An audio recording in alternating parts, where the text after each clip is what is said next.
You know, I've been thinking, everything sucks and it's only getting worse. If you're someone like me and happen to be within the range of 18 to 30, you probably spend more time browsing memes and your social media dashboard every day than you will ever spend in a meaningful relationship. So, I thought to myself, what better time could there be to review Doom?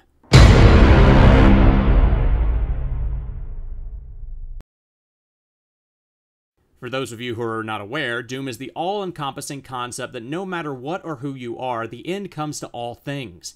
Thankfully, this happens to be the perfect time in human history to contemplate such a situation.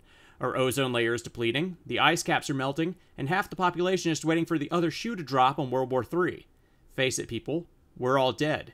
I'll die, and you'll die. But thankfully, if you're a millennial, you won't die faster than your will to live. We all know that person, the woe is me type who sits around in their room all day and doesn't go out. The kind who has social anxiety and feels like they aren't worth anything to the world. Only for them to have smoking hot tits and post every day on Instagram like they're trying out for a model shoot. But this isn't the kind of person that's affected by true doom. No, the real winner for that prize goes to the underpaid office worker. See, the underpaid office worker gets up every day at the same time of the day, right at the crack of dawn. They get up and sit next to a bunch of people they really don't like just so they can make a measly paycheck. To immediately pay that paycheck back to the bank to which they owe way too much money, just to be told at the end of the year that their escrow has gone up. That is where true doom lies, because the only solace the office worker knows is that everything has an end, though truly the end of the work week can never come soon enough.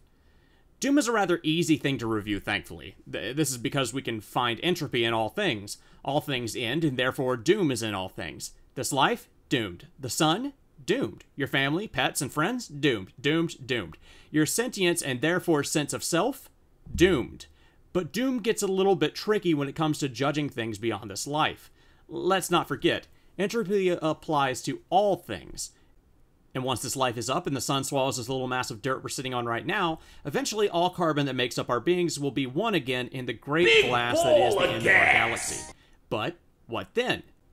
Doom still applies. Science tells us that the universe is increasingly expanding, but at the same time, it's going to crash into itself or something. It's hard to explain. And that is why science is bullshit! I'll tell you what you really need. Numbers, scores, ratings, baby! That's how you get past this era of cold consciousness we call living. So let's get down to the dirty numbers and review this definitely ending son of a bitch! We'll use an old faithful. Game Informer. But since this review isn't a versus-style head-to-head, numbers for the scores are useless. Let's use an emotion chart. Wait, no. We'll use my favorite way of reviewing things, the feelings wheel. So, first thing on the docket is concept. Let's be flat out. The concept is stupid.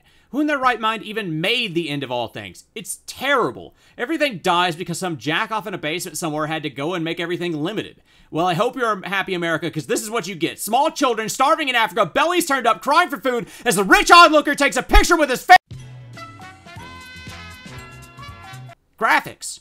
Probably the most important thing anything has ever had in all of existence. One of the best reviewed things ever? Crysis. Guess what it had? Graphics. But what good is graphics when all will eventually perish? What good will the polygon count do when we can't even tell the difference between the skybox and a particle effect? You'll lose things you people wouldn't even believe. PlayStation's on fire off the shoulder of Japan. The latest graphics cards glittering in the dark near the best processor known to man. All the best moments will be lost in time.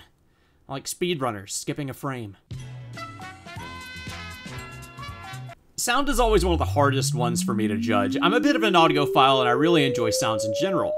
ASMR is my bread and butter and I absolutely love hearing stuff through amazing headphones. Now, the science is still out on this one, but we suspect that the end of all things will sound something like the beginning of all things. It's a pretty big deal.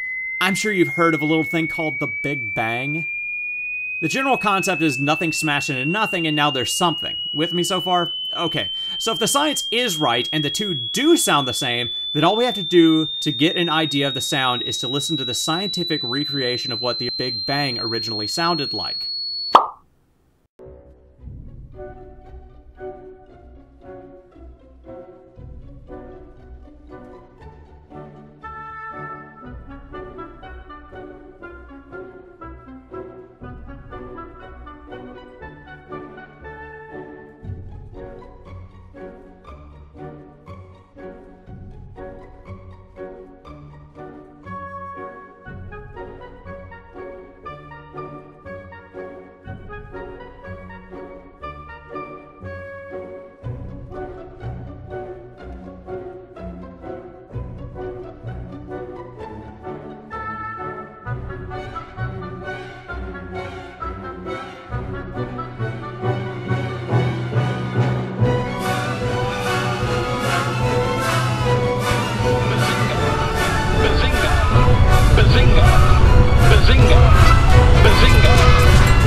Playability is always where the tires really meet the asphalt, where the chicken finally meets the shredder, where the noose finally meets my neck. Doom is one of the most playable things in all of existence. Let's be honest, you can't really stop playing it even if you wanted to. Though, that's not going to stop necromancers from trying. Necromancers have been trying to beat the Great Lord of Collapse. Wait a minute.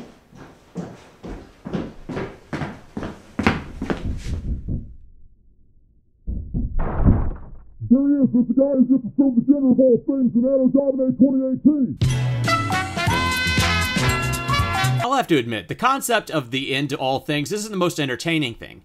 So you might be asking yourself, what if it was a video game?